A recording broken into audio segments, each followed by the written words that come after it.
Staying with the environment, and the Victorian government has given its strongest indication there that it's open to ending clear felling and closing down the hardwood timber industry in key parts of Victoria's Central Highlands to prevent the extinction of the Leadbeater's possum, which is Victoria's mammal emblem. But Lisa Neville, Victorian Minister for the Environment, Climate Change and Water, has made it clear she wants the federal government to help financially with any bailout of the industry. Well, yesterday, Federal Environment Minister Greg Hunt upgraded the protection of Leadbeater's possum to critically endangered. Environment Editor Greg Borschmann reports. Critically endangered. It's the highest level of protection under national environmental law. So, for the Leadbeater's possum, what does that official and long overdue listing actually mean? No one knows better than Professor David Lindenmayer from the Australian National University. He's been studying Victoria's faunal emblem for more than 30 years. This animal's in enormous trouble. There are somewhere between 2,000 and 4,000 at the most.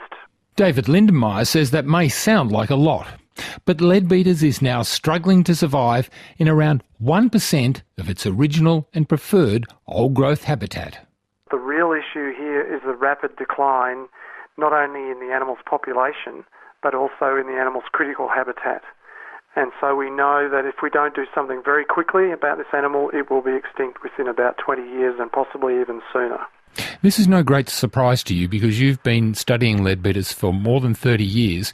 You've known for a long time that it's in trouble, haven't you? I have. I've known since probably about 1988 that this animal was in serious trouble because it spends 75% of its life living inside of a large old tree, and we know that big old trees are declining extremely quickly, and we know that the amount of old-growth mountain ash forest is now 1.16% of the entire forest estate, so it's at evolutionarily low levels. You say Leadbeater's is one of the most studied endangered species in the world, so where has the roadblock been? Why has formal listing as critically endangered taken so long? I think the real reason here is that the logging industry has made it impossible to implement the kinds of changes that are desperately needed. So, for example, last year we had a sham process in Victoria where the timber industry basically awarded itself $7 million to keep cutting the forest under the guise of protecting Leadbeater's possum. It was one of the most perverse outcomes in the history of threatened species worldwide. And all that essentially did was create an even more perverse situation where the logging industry was basically logging Leadbeater's possum to extinction. Is it a matter of either or? If we want logging, will we not have Leadbeater's possum? Is it as simple as that? It's now got to that stage. It wouldn't have been like that 20 years ago. It wouldn't have been like that 30 years ago.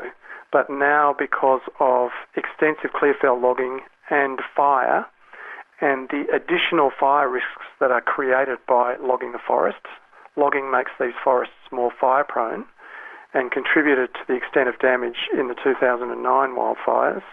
Now the system is under such pressure, and populations of Leadbeater's possum are under such pressure that we simply have to make the change to transition the industry into plantations as soon as possible. Professor Lindenmayer said it was important that Federal Environment Minister Greg Hunt had upgraded the endangered listing of Leadbeater's possum. Now what we need is the Victorian government to grow a spine and move in here and make the logical scientific decision, which is to remove industrial clearfelling from the forest estate. Lisa Neville is the Victorian Minister for Environment, Climate Change and Water. There's no doubt that we have to continue to prioritise the protection of the Leadbeater possum in Victoria. We're absolutely committed to making sure that the possum is not made extinct over the next few years. Lisa Neville last week announced the setting up of a Leadbeater's possum industry task force. She says the possum is in trouble and it's important to find common ground. We know that the Central Highlands was significantly impacted by the bushfires, and that's put greater pressure on the possum, so we do need to find a solution.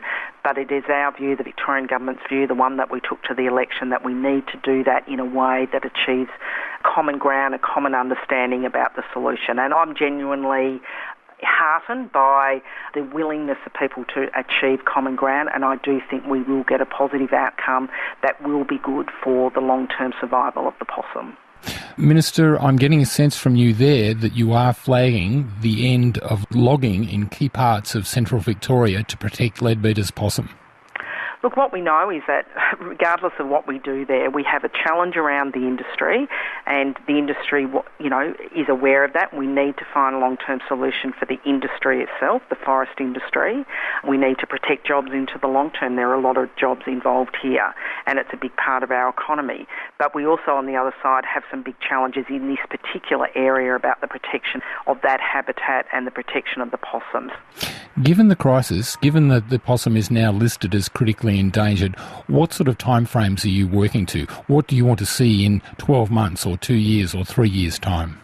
Look, I know that the parties who are coming to the task force are keen to get, a solution. I don't want to put a final timeline on, but certainly we would be seeking a solution within this term of government. So what price extinction would $10 million, if that brought you a guarantee that would mean that the Leadbeater's possum survived into the long term and it was a bailout for the timber industry, would that be something that you could live with? Look, one of the things that will obviously come out of this, and given the federal minister's, very strong interest in this issue, that we would be wanting to have some conversations with the federal government in relation to, a long-term solution in that area, a long-term solution for the forest industry, and a long-term solution that saves the Leadbeater possum in Victoria. But for any bailout, it is going to cost money, isn't it? Well, that's the sort of conversation we want to have with the federal government about, but we don't know what that is yet, and that's part of the role of the task force, is to look at what is it that we need to invest in to secure the forest industry, what is it that we need to invest in to secure the habitat for the Leadbeater possum, and that's what's going to deliver, I think, the best outcome for the possum and for the workers in the area and also for Victorians overall. And that was Lisa Neville, Victorian Minister for the Environment, Climate Change and Water, ending that report by our Environment Editor, Greg Borschmann.